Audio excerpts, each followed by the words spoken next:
Hello friends, welcome back to my channel. গরমকালে কিন্তু আমরা হালকা খাবার খেতেই পছন্দ করি। আজকে আমি সেই রকমই একটি হালকা রেসিপি নিয়ে হাজির হয়েছি। ছোলার ডালের বড়া দিয়ে সম্পূর্ণ নিরামিষ স্বাদের লাউ শাকের রেসিপি। আর এই রেসিপিটি যদি গরমের দুপুরে থাকে, এক থালা ভাত কিন্তু নিমেষেই শেষ হয়ে যাবে। তো চলুন বন্ধুরা, আমি কিভাবে এই রান্নাটা করছি আপনারা সম্পূর্ণ ভিডিওটা স্কিপ না করে দেখতে থাকুন। তো দেখুন বন্ধুরা, এখানে আমি লাউ শাক কেটে নিয়েছি। আর লাউ শাকগুলো কিন্তু ভীষণ টাটকা আর কচি।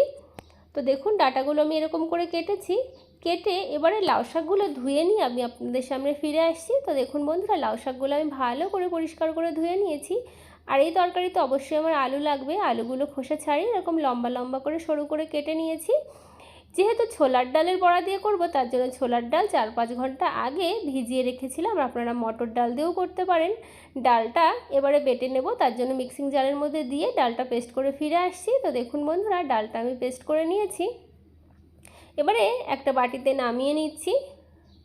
তো ডালটা এবারে ভালো করে মেখে নেব, তার জন্য দিয়ে দিচ্ছি নুন স্বাদ মতো আর পরিমাণ মতো হলুদ গুঁড়ো দিয়ে এবারে এই ছোলার ডাল বাটাটা ভালো করে ফেটিয়ে নেব বন্ধুরা। যতটা ভালো ফেটানো হবে বড়াগুলো কিন্তু ততটাই নরম হবে আর ঝোল ভালো মতো বড়ার মধ্যে ঢুকে যাবে, খেতে ভীষণ ভালো লাগবে। ডালটা ভালো করে ফেটানো হয়ে গেছে।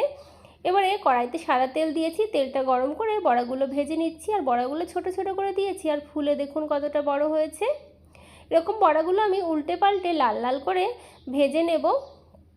তো দেখুন বন্ধুরা, বড়াগুলো কিন্তু আমার ভালো করে ভাজা হয়ে গেছে। একে একে সব বড়াগুলো আমি একই রকমভাবে লাল লাল করে ভেজে নিচ্ছি। তো সব বড়াগুলো ভাজা হয়ে গেছে, তুলে নিলাম। ভাজা তেলটা তুলে রেখে দিলাম। কড়াইতে আমি সর্ষের তেল দিলাম, অল্পই দিয়েছি। ফোড়নে দিলাম 5 ফোড়ন, যেহেতু নিরামিষ রান্না। এখানে আলুগুলো দিয়ে দিলাম, সাথে দিলাম কাঁচা লঙ্কা। রান্নাটা কাঁচা লঙ্কার ঝালেই হবে। কাঁচা লঙ্কা আলু একসঙ্গে ভালো করে ভেজে নেব। এবারে স্বাদ মতো নুন দিয়ে দিচ্ছি, পরিমাণ মতো হলুদ গুঁড়ো দিয়ে দেখুন আলুটা কত সুন্দর করে আমি লাল লাল করে ভেজে নিয়েছি। এবারে ঝোলের জন্য পরিমাণ মতো জল দিয়ে দিচ্ছি। যেহেতু ডালের বড়া দেব, জল আমি সেই বুঝেই দিয়েছি, কেননা ডালের বড়া ঝোল অনেকটাই সোক করে নেবে, তো সেই অনুযায়ী জল দিয়েছি। এবারে ঝোলটা ভালো করে ফুটিয়ে নেওয়ার পরে কেটে রাখা লাউ শাকগুলো দিয়ে দিলাম। আর বন্ধুরা, লাউ শাক সবসময় ঝোলে দিয়ে রান্না করবেন, তাহলে কিন্তু টেস্ট ভীষণ ভালো হবে। আর ডাঁটা শাকের কালারটা কিন্তু একদম সেম থাকবে, চেঞ্জ হয়ে যাবে না। তো দেখুন বন্ধুরা, ঢাকনাটা তুলে নিয়েছিলাম কিছুক্ষণ ঢাকা দিয়ে রাখার পরে। আলু ডাঁটা কিন্তু ভালো মতো সেদ্ধ হয়ে গেছে, দেখুন একটু নাড়াচাড়া করে দিচ্ছি। এবারে ভেজে রাখা ছোলার ডালের বড়াগুলো মিশিয়ে দিচ্ছি।